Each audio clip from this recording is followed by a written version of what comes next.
Everyone in this building tonight has 2 appointments which you are unable to put in your diary. It is appointed to man to die once, and after that, the judgment. These are the 2 appointments. They are both particular days on God's calendar. The day I end this mortal life, and the day I appear to tell him what I did with the mortal life he gave me. Why is judgment necessary? The answer is twofold. First, because of the injustice of this life, and secondly, because of the justice of God.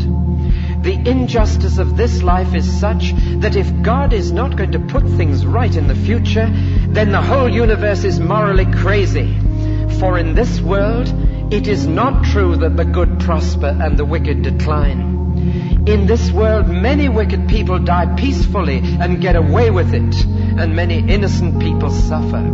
The injustice of this world demands that somewhere, someday, everything is put right, and that Napoleon and Father Damien do not finish in the same place, and that Herod and John the Baptist, and that Jezebel and Mary Magdalene, and Hitler and Albert Schweitzer should not receive the same future destiny. The injustice of this world demands the day of judgment, but so does the justice of God. The justice of God demands that if God is good, then he must put things right. He must reward the innocent and punish the guilty, or he's not a good God.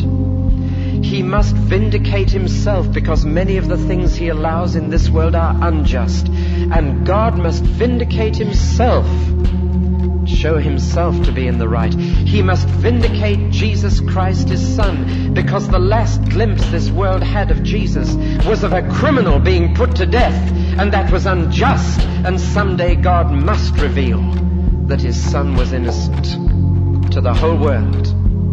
Which is why there has to be a day of judgment. People say, well, why doesn't God just judge us the moment we die? The answer is it's got to be in public. I sat in the public gallery of the Old Bailey most of Thursday. I'm glad there was a public gallery to sit in. And I'm glad that justice was being done publicly. One day there's got to be a day when justice is seen to be done, or it's not full justice. Justice has to be seen. There's got to be a public day. Now, who will the judge be on that day? Here I've got both good and bad news for you.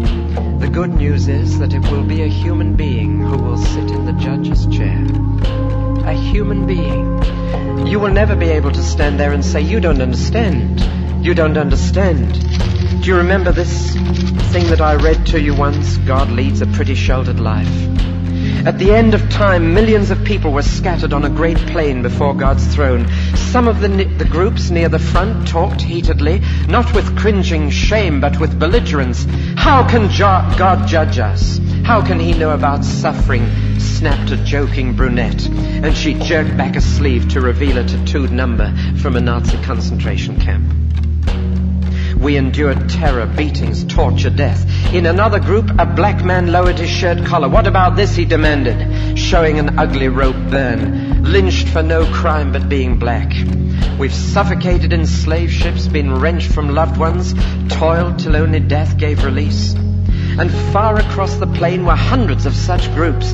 Each one had a complaint against God for the evil and suffering he permitted in his world. How lucky God was to live in heaven, where all was sweetness and light, where there was no weeping, no fear, no hatred. Indeed, what did God know about man and what he had been forced to endure in this world? After all, God leads a pretty sheltered life, they said. So each group sent out a leader, chosen because he had suffered most. There was a Jew, a Negro, an untouchable from India, an illegitimate, a person from Hiroshima, and one from a Siberian slave camp. And in the center of the plain they consulted with each other. At last they were ready to present their case. It was rather simple. Before God would be qualified to be their judge, he must endure what they had endured. Their decision was that God should be sentenced to live on earth as a man. But because he was God, they set certain safeguards to be sure he could not use his divine powers to help himself. Let him be born a Jew, said one. Let the legitimacy of his birth be doubted, so that none will know who is really his father. Let him champion a cause so just but so radical that it brings down hate, condemnation, and eliminating efforts of every major tradition and established religious authority. Let him try to communicate God to man. Let him be betrayed by his dearest friends. Let him be indicted on false charges, tried before a prejudiced jury, and convicted by a cowardly judge. Let him see what it is to be terribly alone and completely abandoned by every living thing. Let him be tortured and left to die. Let him die the most humiliating death with common thieves. And as each leader pronounced his portion of the sentence, loud murmurs of approval went up from the throng of people. And when the last had finished pronouncing sentence, there was a long silence. No one uttered a word. No one moved. For suddenly, everybody knew God had already served his sentence. God has appointed a judge, and it's a man.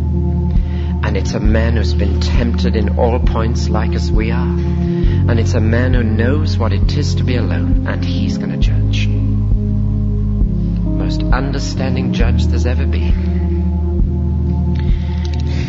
Who's in the dock? The answer is every human being who's ever lived.